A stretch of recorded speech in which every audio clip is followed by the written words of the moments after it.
start at 11 o'clock. So again, I'm going to be here at 9:30. Let me write that down. I will be here. Sorry.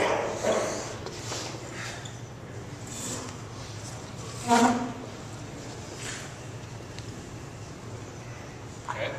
I will be here at 9:30. Both days.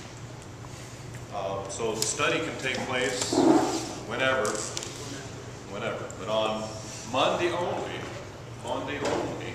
I will allow you to come in and take the final early if you choose to. And I need about half of you to do so. The reason is I have 4 labs out there. You don't really do a whole lot, but I know how labs work. It becomes a logjam really fast. And then the second wave will be officially at 1 o'clock. You pick. Now the lab out here will be totally closed. You will be the only ones around. So it's not a matter of, you're going to get lost. I'm going to be just out there with you when you're doing your lab mark. And then you'll be bouncing back and forth between here and out there. And then I'll start the second group at 1 o'clock. And if you want to come, I figure that it'll kind of all figure out all by itself. Somebody, every other person will show up and ready to take it at 11. Other people will be here at 1. If we get everybody show up at 11, then I'm going to ask half of you to stick around till 1. Start. 11 is the earliest. 11 is the earliest. If everybody shows up at 1, then we'll start again at 3. Can we come in on Friday if we don't have all our blocks done?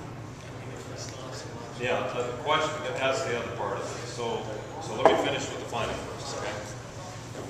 On engine performance, the final is going to be on Tuesday at 1 o'clock. Now, there are no labs associated with that, and I'm going to cover the final here right now.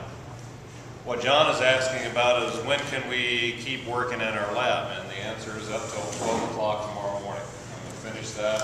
Wherever you've gotten up to that point, that's the end. So I'll be here at regular time in the morning, and that's around 8:30, and you can come on in and work in the morning and finish today. When I leave today at around 5:30, 6 o'clock, that all the work today has to stop. So you just can't stay this evening and work during Rob's diesel class, okay? All right. Any questions beyond that? Okay, we're talking the final, finishing up our course pack. Course packs are due when? On Tuesday at the final, at the latest. So have to have that. As of Tuesday, I am closed down. I'm not going to be here Wednesday.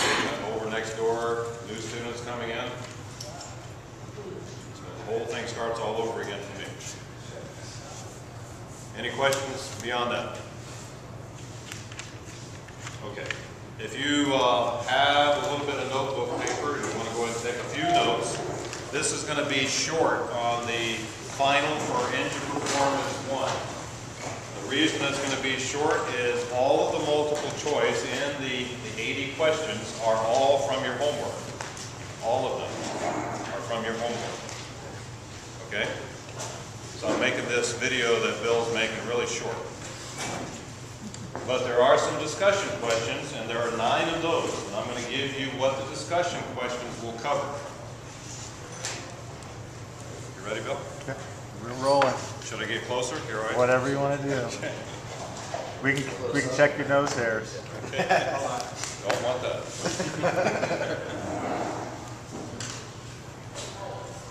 Okay, here's a question. Here's a question. The PCM and drive cycle. In your book, you have something called drive cycle. The drive cycle tests emission-related components. So here's the question. What does the PCM do during a drive cycle to test emission-related components? That is the question. You can find it on page 39 in your engine performance book. What does the PCM do during the drive cycle? What was the question again? What does the PCM do during the drive cycle to test emission-related components? Page 39.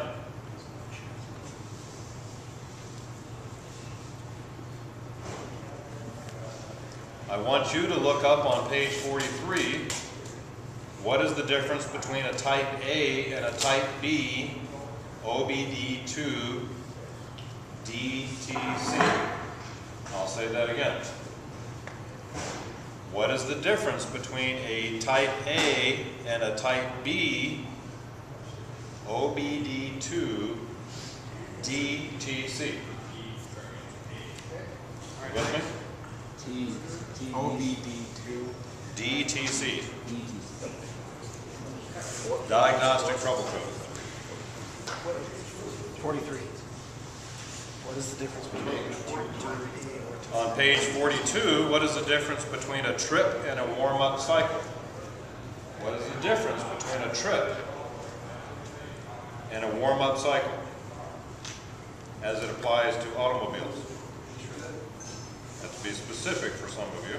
Can you repeat that one?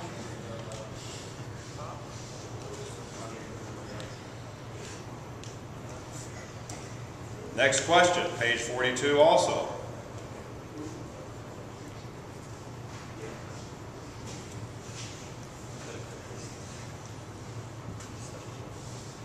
What could cause the mill to flash? Maintenance indicator light. What would cause that to flash? Again, as it applies to automobiles.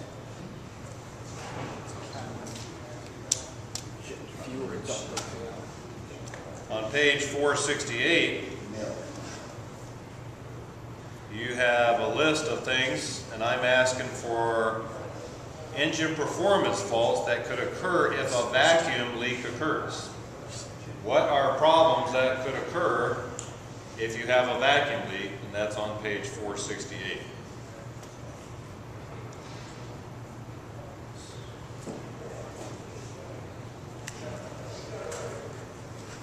The last three questions deal with emissions, and some of those are on today's quiz.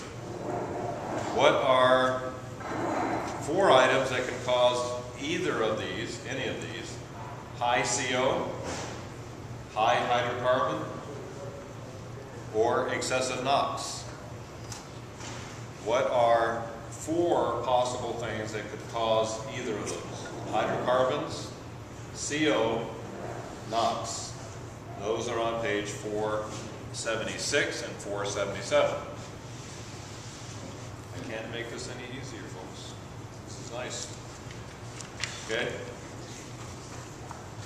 You just now have to remember it all. I'll post this today because Okay. I've got my computer here. So those are the 9 questions, okay? Appreciate it. Is that going to help you guys? Yeah. Okay, so for those of you who feel like you're flailing around a little bit, I'm giving you every advantage. Every advantage. There are no bonus questions on the final.